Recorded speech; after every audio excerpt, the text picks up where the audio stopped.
For the cheapest shark cards, check out cdkeys.com, there's a link in the description.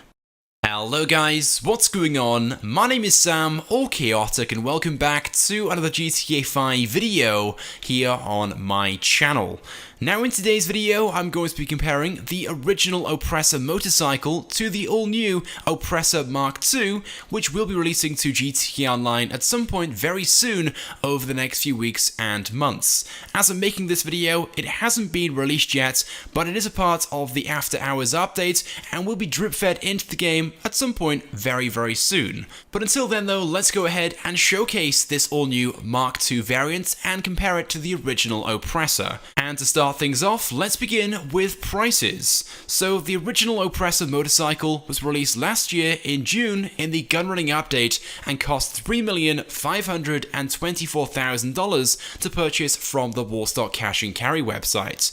Now, despite being a Mark II variant, you haven't got to own the original Oppressor if you want to buy the new Mark II variant once it releases. It will also be available on the Warstock Cash and Carry website, but it will be slightly more expensive, costing $3,890,000. So yes, as to be expected, the new Mark II variant is slightly more expensive, costing just over $350,000 more. But this price difference is minimal when you compare these two bikes and the difference in features that these two bikes have. So the original Oppressor then is essentially a motorcycle with wings. It has the ability to fly and glide around when you have the wings extended. Whereas the Oppressor Mark II isn't a motorcycle at all, as it hasn't got any wheels. Although the top half of the bike is almost identical to the original Oppressor, the bottom half is very different.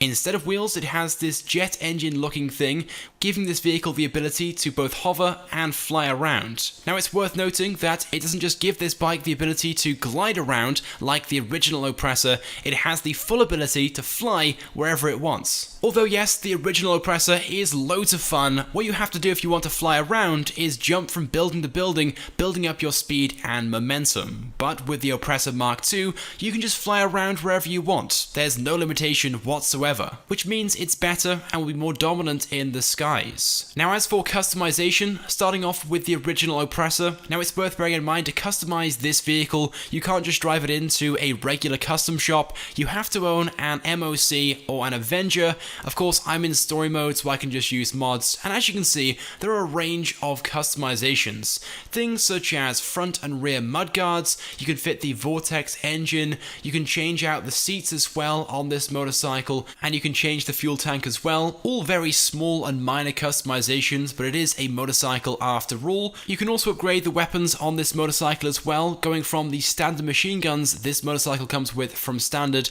to missiles, and we'll be talking about that a little more later on in the video. And of course, alongside all these customizations, you have the standard ones as well, things like the brakes, the engine, the armor, and so on. And finally, the last option being liveries, these all being the standard gunrunning liveries available for all the weaponized and military vehicles available in-game.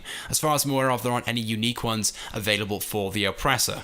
So there we go, that's it then for the customization of this bike. Nothing too crazy, but certainly a lot more in the terms of cosmetic upgrades in comparison to the Mark II Oppressor, which is pretty surprising, especially seeing the top half of this bike is identical. Although yes, the Vortex engine upgrade is available like on the original, things like the seating and the fuel tank cannot be changed, which is pretty surprising. But instead, the Mark II Oppressor has better feature upgrades. For starters, you can fit countermeasures to the Mark II Oppressor, this being something which you typically get on aircrafts and helicopters, and not motorcycles. But it means when you're spending time in the skies, when people try and fire missiles at you, you can counteract them with your countermeasures. The Mark II Oppressor also has an additional weapon option alongside the standard machine guns and the homing missiles that you can fit, that being an explosive machine gun, which again we'll come back to in a few moments. And then of course the bike also has all the standard upgrades, things like the armor, the engine, the brakes, and so on. And then finally liveries. This bike of course has all the gunrunning liveries liveries, so all the weaponized and military themed liveries,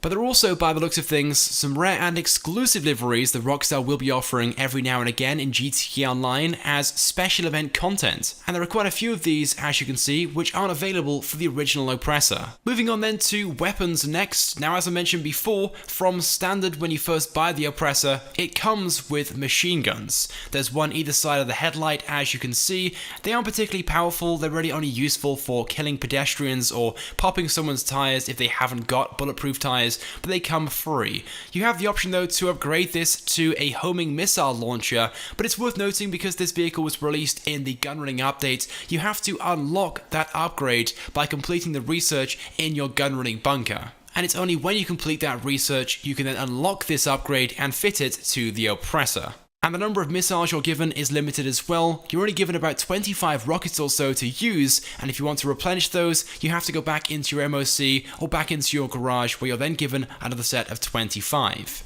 Now, the Oppressor Mark II is also fitted with 2 machine gun turrets from standard, and it's identical in terms of the way that it works and the amount of power and its fire rate to the original Oppressor.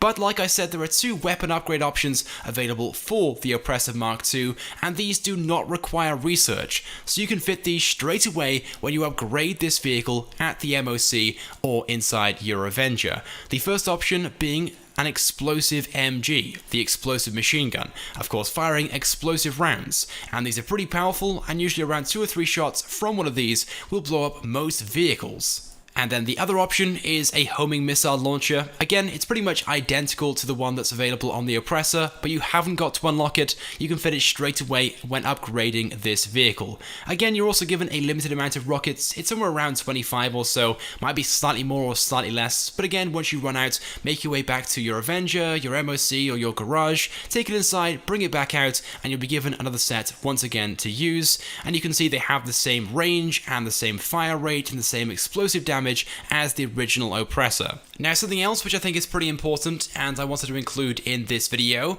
when flying around on the Oppressor, if you catch a building wrong or hit something, you'll easily fall off it, as I'm sure you guys know all too well.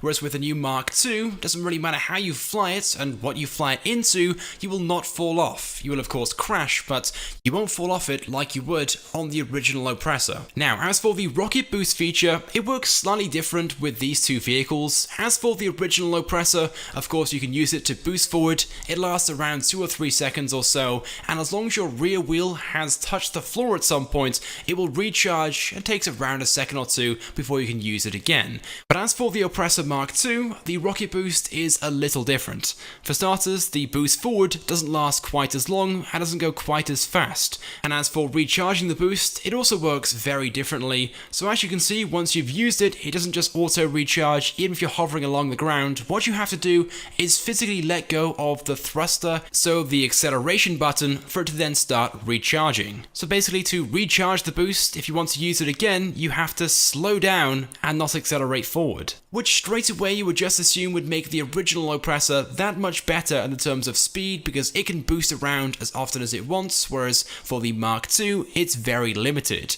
But as you're about to see, in 2 separate speed tests, the difference isn't really that significant. So to start things off then, I did a straight line drag race between these 2 bikes without using the rocket boost whatsoever.